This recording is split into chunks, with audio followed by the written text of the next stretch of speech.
All right, hey everybody, TG here. Let's see, we got everything up and running. Kind of adjust this a little bit. So, hope everybody's having a good time out there. Anders, I see what your comments there, so I'll take a look at those as well. Since we're out there in the universe, if anybody has any questions about me, where to find me, profitpilot.com is the place. But you can also see here if you want to take a screenshot in case I'm a little too quick on anything. But you can find the socials and the rest of the stuff to check out more information. So really, if you have any questions, just reach out to us.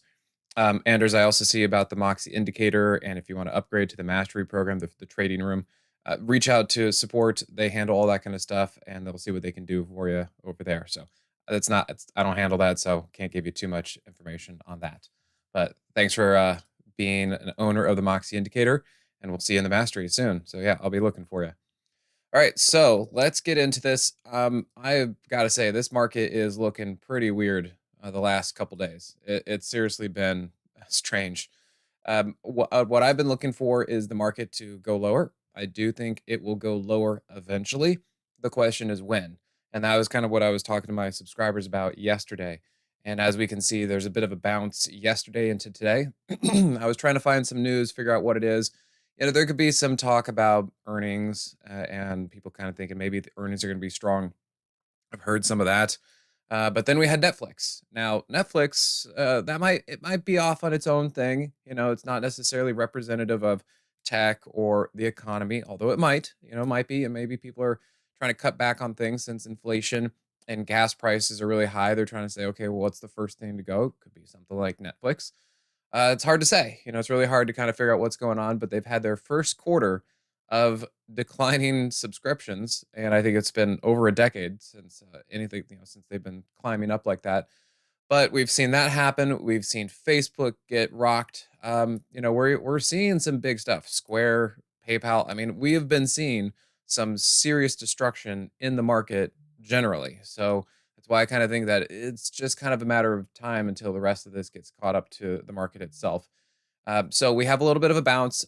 Part of the reason I think I heard what I was kind of maybe trying to put the pieces of the puzzle together.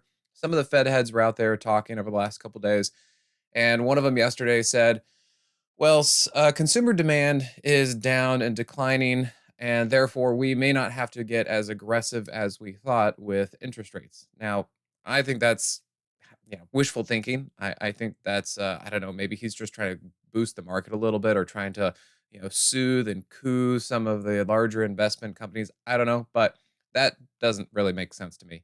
And so we got a little bit of a bounce. I think the thought is that as consumer demand goes down, it's going to basically fix inflation on its own through the nature of inflation, because things are getting more expensive. People are going to stop buying stuff, and that'll take care of inflation itself.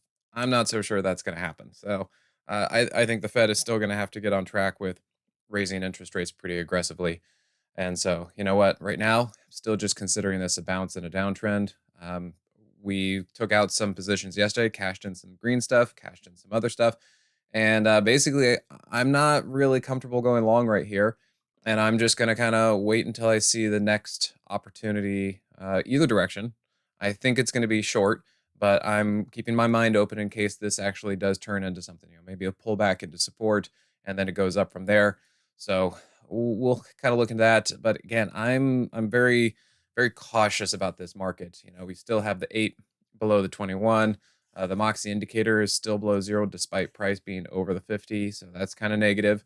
We do still have the daily 50 below the daily 200, so that's kind of negative. And then we have basically this is a bounce up over a downtrending hourly 50. The Moxie indicator is still below zero, so that's an inverse trampoline move, and price is trying to move up across a downtrending moving average. It's the wrong kind of direction. And then on the 15-minute, we have not tested the 15-minute 50 yet. So this looks kind of forced, as I was telling my subscribers. Like, this just kind of looks like a short squeeze, short covering. Maybe a lot of people were loading up short. I was kind of looking short too. And, pops. And so they kind of have to get out because it's hitting their stops and it's a chain reaction. But this doesn't look like there's actually a whole lot of interest in buying. And then we look at some other names and sectors out there, and things are kind of moving all over the place. So it's been a really strange week. Got to be real honest about that one. But as I said, we'll kind of keep digging through some of this stuff to figure out what we can do with it. And okay, so let me see if anybody else. All right, so Anders, let me take a look at what you're saying here.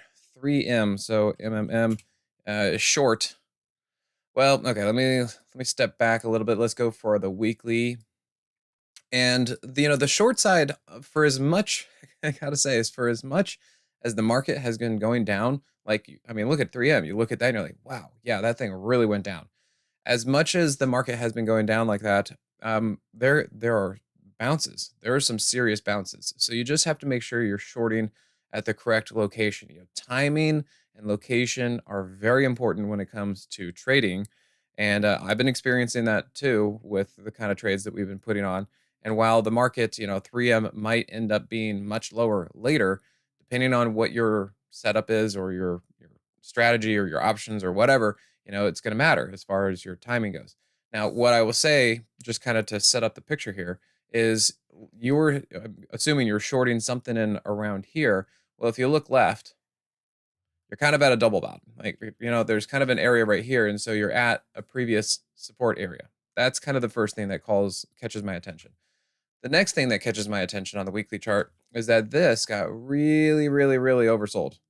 Outside of those ATRs, off the moving averages, really oversold. So it's unlikely that price is really going to keep going lower from there. They get oversold and then they've come back, just like when they get, overbought and then they come back down. So timing is important, location is important, and then maybe you're kind of looking at shorting it because it ran into the underside of the daily 50. That's a reasonable thing to be thinking, trust me. And let me kind of keep digging into something like this. Definitely reasonable. So let's say you nailed it short right there and it started to work out and then it reversed. In one sense, it's just the market. You just don't even know it's going to do what it wants to do. And, looked like it's going to do great and then it reverses on you. I've been experiencing that too. Now, sometimes we've been able to salvage them, sometimes not. And you could even look at this. Yep, there's your double top. Moxie indicator was down. I think you had the right idea. The thing I would kind of push back is I'm really kind of looking at this weekly chart. I just don't know how much further, despite the daily and hourly chart looking like they're at resistance and looking like they wanted to go down. The bigger picture is I just don't know how how um how likely the weekly chart was really to wanting to go down, because it was so oversold over here that it just didn't have enough gumption to go lower from there. It got so oversold that I think, say, bigger traders are looking at. They're like, I don't think there's enough meat on the bone to the short side for something like that, and so they just leave it be. And without selling, it's kind of naturally going to move to the upside just because it's so oversold. And I think that's what we're looking at. And if you look at the last couple of moves, you can see here and here where price kind of took a dip and then it floated back up. Dip, floated back up. Dip, floated back up. There might be another dip, but I think you're in the area where it's floating back up because it's just not ready to go down yet. And so, yeah, despite what you're seeing here on the hourly chart, I really think it's the weekly chart saying, nope, the bigger picture is I'm so oversold. There's just not too much more that downside. Yeah, triple, you said you shorted at the daily 50. You know what? It's a reasonable thing, but I just think if you look at the weekly chart, it was too oversold and it just didn't have enough meat on the bone. And I don't think the rest of traders were also willing to go short on that. Another thing might have been earnings. Maybe people getting a little skittish before earnings, whether it bounces or goes down. So they just kind of like let it go. But I'm going to say it was too oversold on the weekly chart and it's just kind of floating back up to the mean, or reversion to the mean. It's kind of what I'm thinking with that one. All right. And then McDonald's. Are you short McDonald's? Let me know what that one was. And same thing. I think you were right, because here was the Moxie price trigger to the downside. Here's where price basically got rejected by the underside of the daily 50. This was a perfect short right there at the hourly chart. It went right up into the underside of the hourly 200. You eventually got the Moxie price trigger. I mean, you nailed it. Now, maybe the problem was you got too greedy or you didn't know when to properly exit, because something like this, you're like, yeah, wow, look at that thing. It's really rolling over. But you flip the chart upside down and just think about the logic if something were up. If something went vertically up, isn't it overbought? And don't you think at some point you need to kind of cash out, because who's going to buy it? It's so high up, nobody was left to buy it. And the same thing happens on the way down. computers, algorithms, traders, they look at this and they say, wow, even on the weekly time frame, look at that. It went way outside of that third ATR, and look at that. On the daily chart, got really super oversold. And on the hourly chart, yeah, that was a great move. But when they go vertical, even to the downside, vertically down, they just get too extreme for whatever direction that is, and they're gonna reverse the other direction. I've been experiencing it. We've gotten better about actually just taking our small profits because this is what happens. They get oversold, they get overbought, and they snap back the other direction. And that's just simply a mechanical situation of what's happened here. So you had a great, assuming you kind of got it short here. I don't know what your setup was, but assuming you got it there, great trade to the downside. You just need to take your profits. You just need to take them. And so what happened is this thing got so oversold, it just bounced. And then bounce, momentum begets more momentum. And that's kind of what happened there. And you can see here it flagged into the 50, it held the 50, and it continued up like that. Now, it could continue to be another short later, but it's not ready yet. It's still bouncing from its oversold condition. So timing is important. Pay yourself. That we've been basically, I've said to my subscribers that we're shooting rabbits and squirrels while we're trying to hunt that elephant and that mammoth. All right, we got to do these little pop shots because that's what the market is right now. It's a really, really weird market right now. So let's see, VZ. I just wouldn't want to. I don't see much here. In fact, what I do see, I know you're looking for a short. Not yet. I'd be careful mostly because I see a double bottom right there, and we see some positive divergence right there. Again, if you were short, you were correct at some point. It did run into the daily 50 here. It did fail, or sorry, the weekly 50. It did fail the daily 50. And there was right there a Moxie price trigger on the hourly chart. And look, it did follow the hourly 50 down very, very nicely. But just like McDonald's, it got a little on the oversold range and it came right into previous support, maybe a little bit higher right there, came into previous support and it just bounced. This is the name of the game for the market right now. You got to take your little shots because you will be right. Like, you can get a great setup and you'll be right, but you'll be right for a little amount of time and then things change. So take it when you can. It sounds like you're making some trades and just tighten up your time frame because you'll be right and then you'll be wrong. And it's frustrating. Trust me. Daniel, the reason I have my Danielle, the reason I have my candlesticks grayed out is because I don't the psychology having green bars and red bars. Like if you are long and you see a bunch of red bars, it's going to change your brain. You're like, ah, crap, this doesn't feel good, and it's scary. You see red bars when you want it to be green. That's going to mess with your brain a little bit. So that's what I found. And then also, what was most important to me was just where is price in relation to the moving averages? Because I didn't care whether today or yesterday was an up bar or down bar. Because look, something like this, that's going to be just red, green, red, green, red, green. And it's going to annoy me. And all I really want to see is where is price in relation to the moving averages? Because for me and my trading style, moving averages are the most important thing. And I just need to figure out where has price been in relation to them. So what I did is I grayed out price because I really just want to see the moving averages. Most important thing to me. And so taking away the color, the red, green, and then just seeing the moving averages really helped emphasize it for me and kept me focused on the moving averages and not distracted by the up, down of price. Okay. Do you think Netflix will bounce at some point? Sure, but it's a good question. When? That's a tough one. In fact, it's so you can't even see it down here. You'd have to go to down here. You're gonna have to go down to like the 2 minute and the 1 minute. Okay, sure, I'd probably bounce at some point. Look at Facebook. If you want to figure out how to trade, well, Facebook's even down today because it's kind of in sympathy for Netflix. It looks like, but yeah, if you want to trade Netflix long, I would honestly probably study Facebook because yeah, Facebook bounced.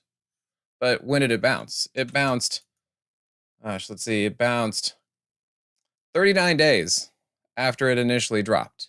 So if that works for you, great. Or if you want to really try and day trade it, there was a bounce here, there was a bounce here, there was a little bounce there. Be my guest. But personally, I'd be staying away from it for a while. It is toxic right now. You don't really want to be looking for something like that to try and bounce. And if you're in it, I'm sorry, I would probably just get out. If you're long in Netflix and you're suffering, just get out because really, if you look at Facebook, it is the possibility that that's what could happen. This is not a market to try and hang on to something, especially on the downside if it's going against you, because this market is weird and not generally pretty strong. Yeah, and then Nike, I think, Ray, were you talking to me about that one last time? Let's see. So it's going up. Yeah, that was kind of my concern last time. I was like, it does look like it wants to go, but I'm not sure how much meat is on the bone.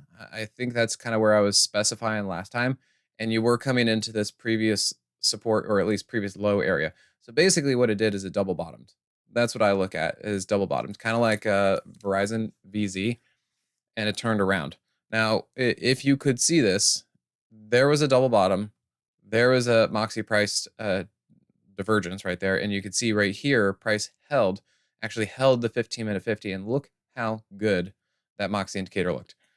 Here's a little lesson for anybody who's in either the free room or out there on the Facebook and YouTube and socials. If you see here, this is how I trade using the Moxie indicator. So you see how the Moxie indicator was very spread from each other? It means they don't agree with each other. But it's like two kids in the back of the car, they're fighting, and so the parents separate them. They don't agree with each other. They're not happy. But they're still going the same direction because they're in the same vehicle. Okay. Now, eventually, they get over it. They're friends again. They hug, they make up, and the parents let them sit next to each other again. Now look how tight they are. They're hugging, they're having a good time, they're friends. And look at that. That now is a strong move. So you guys see the difference between a weak Moxie setup on the 15-minute time frame versus a strong setup on the 15-minute time frame. So whether you have Moxie or not, that's a little education for you so you guys can actually see when something is starting to change direction and be prepared for it like that. Let's see. GE, huh? You want to be on the short side. Yeah, guys, let me know which direction you're going because this market is all over the place. So I need to know if you're going long or short on something. Gosh. Well, for now it's going up. So if you're looking for a short, at least it's going higher so that you can get a better short. But you're going to have to find that right opportunity. And honestly, I'm not sure I'd really want to be tackling something like this. I know there are quite a bit of moves, but it kind of looks like it's running out of steam to the downside. These lows have actually started to change direction. Then the Moxie indicator keeps trying to move up. I do know that it's right there at the daily 50, so it is coming into resistance, but I also don't really want to trade that close to earnings. So personally, I would wait till after earnings since they're so close. And yeah, I just don't really see a really great opportunity. Maybe there could be a little bit of a move to the downside, but it doesn't look like it really wants to keep going lower. It kind of looks like the trajectory of going lower is slowing down, and it seems like it's actually trying to move up a little bit. So be careful with that one. All right. Then, now one thing I want to talk about Tesla. Now, Tesla has earnings coming up, and anything can happen. I personally would not be trading this before earnings. So let's see what happens for earnings. You just saw what happened with Netflix. Not saying that Tesla's going to do that, but I just would wait till after earnings. And this is what I've been talking to the subscribers. And again, out there, whoever does not have Moxie, this is what helps me. You can see that price has been up over the hourly 50, but notice that the Moxie indicator is below zero. We're experiencing the same basic situation in the S&P right now. And that's why I'm not really believing this up move in the market because it looks very, very similar to this. And despite what I just said on that last ticker about the weak 15-minute Moxie indicator versus the tight Moxie indicator, that is true. There was a pretty good move here, but I also have to take into the account the larger time frame context of this. And I don't view this as positive. This is price going up across a downtrending moving average. And we have price over the 50 with the Moxie indicator below zero. That's an inverse trampoline move, and price should not be over the 50 if the Moxie indicator is below zero. And I generally view this market as weak, but there will be bounces. There will be weird bounces. And remember, in a bear market, some of the biggest up moves are during downtrends because you have normal buying and you have short covering. So it's like double fuel on the fire. So again, anything can happen with Tesla tomorrow or the next day whenever earnings are. It could explode. It could implode. I'm gonna wait. But I just don't see anything I'd really want to do about this strength wise. Same thing kind of goes for Apple. I think it was, yeah, more or less doing the same thing here. Trying to bounce, but the Mox indicator's still down here. So, okay, getting a little oversold, starting to bounce a little bit, but I just don't think I really want to do anything to the long side. And I'm not viewing this market as strong despite these moves. All right. So let me kind of look around, see what else you guys are asking. And MHN, I do not have my SPY charts on extended hours. The only time I do that is at the beginning of the morning when I'm just trying to look at the market and see what happened in the overnight. I just want to see what's going on there. JB, yeah, that's a little bit longer story about how I got into trading, but basically my dad. My dad got me into it because he managed his own money. He wasn't like a trader, he was an investor, and he managed his own money. And I was a little kid, I'd sit on his lap when he'd come home from the office, and we'd look at daily graphs actually back in the day. And he would just ask me, like, hey, is this in an uptrend? Is this chop? Is this downtrend? Like, what do you think? And so we kind of did it from there. And he would always tell me, like, someday you're gonna be making money and you should learn how to invest in the market yourself, because no sense paying somebody else to do a mediocre job as opposed to you doing it yourself and learning how to handle it. It's something you should know how to do. Oh, okay. Well, then he kind of got me into some other trading groups, basically, to where were a little bit more active than just investing. And that's kind of how I got started. And then one of the mentors really kind of saw something in me. And so she gave me a bit of a platform to talk to and post. And then I started to create my own indicator. And then I had another mentor who actually owned a trading company, uh, like software stuff. And he said he really liked what I was doing. And he said, hey, you should turn this into a business. You should sell your indicator and you should go teach people. I said, oh, okay. Can you help me? And so I got some help and guidance and stuff like that. And so then I went off on my own. I did that for a few years. And then I ran into John Carter at one of those trading expos and said, hey, I'm looking to step up. And he said, cool. Do you want to come take a look at the office? And I said, yes. And here I am. So that's how that went.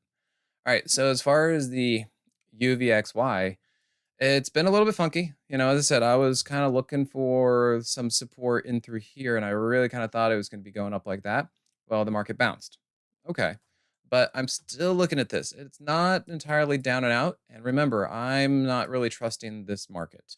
So I look at this, and even here on a longer term basis, the UVXY has not broken lower. Now it could undercut a little bit, giving it that room, but I'm watching this thing. There are squeezes that are setting up, and it sure looks to me like it's a little bit loose, but it's still in the formation of what I call the elf shoe, the double bottom. It's still possible, and I'm not really trusting this market. So I'm giving it a little bit of time to kind of get things worked out again, because I think that this might just be a bounce and a downtrend. So I'm watching the UVXY to help give me that idea about when something's going to set up again. And what I'd be looking for, just like I said earlier with that Moxie indicator looking very, very nice and tight, that's what I want to be looking for. Now, it looked like it was setting up. I mean, boy, this thing looked like it was going to go, and that's what I was looking for, but then it fell apart. Okay, that's the market. It's going to do what it wants to do. And now I just have to wait, because if you can see here, the 15-minute Moxie indicator is not quite set up again. So we'll have to be patient and look for the next opportunity for when this thing wants to go. I don't know when it's going to be. I always kind of leave that open as far as timing, but yeah, I don't really think it's ready yet. So I'm going to give it a little bit more time and see how that does, but I'm still watching it. It's still very, very close, because I do not trust this market. All right, let me see what's going on over here.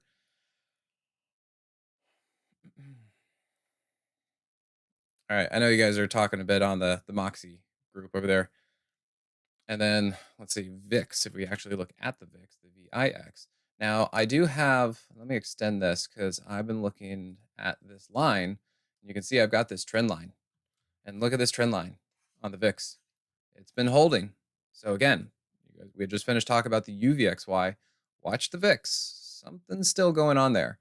And for those of you who know my elf shoe situation, elf shoe pattern, you can see here there was an elf shoe. You can see here there was an elf shoe. Now this one's a little bit bigger, but it's still there.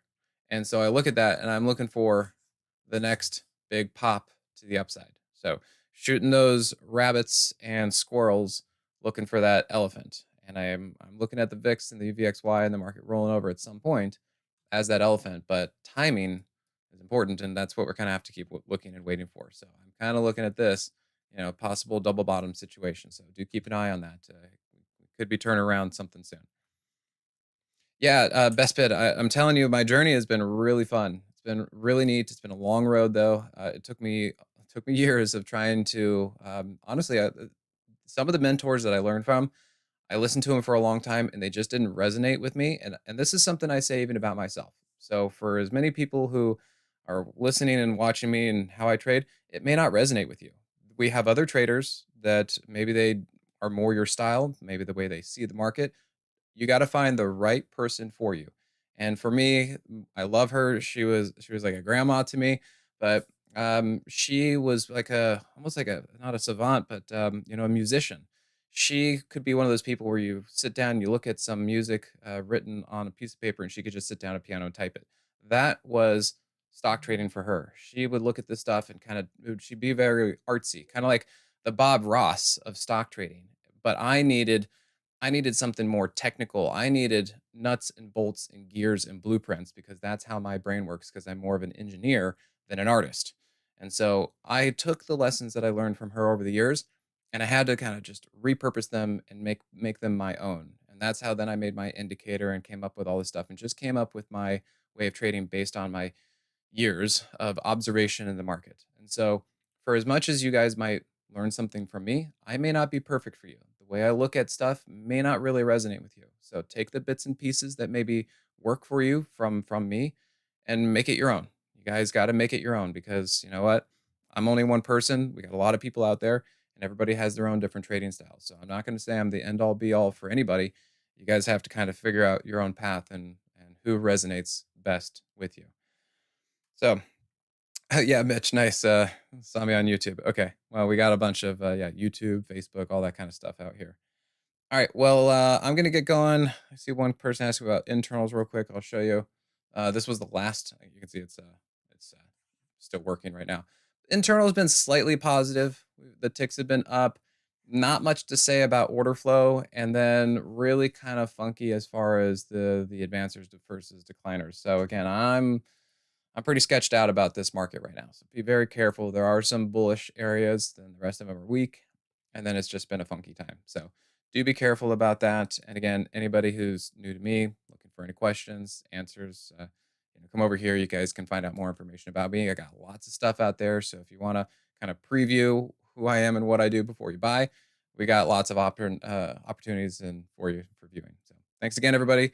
And I'll see you at least on Facebook and YouTube next Wednesday. And for everybody else, I'll see you about Friday. All right. Take care.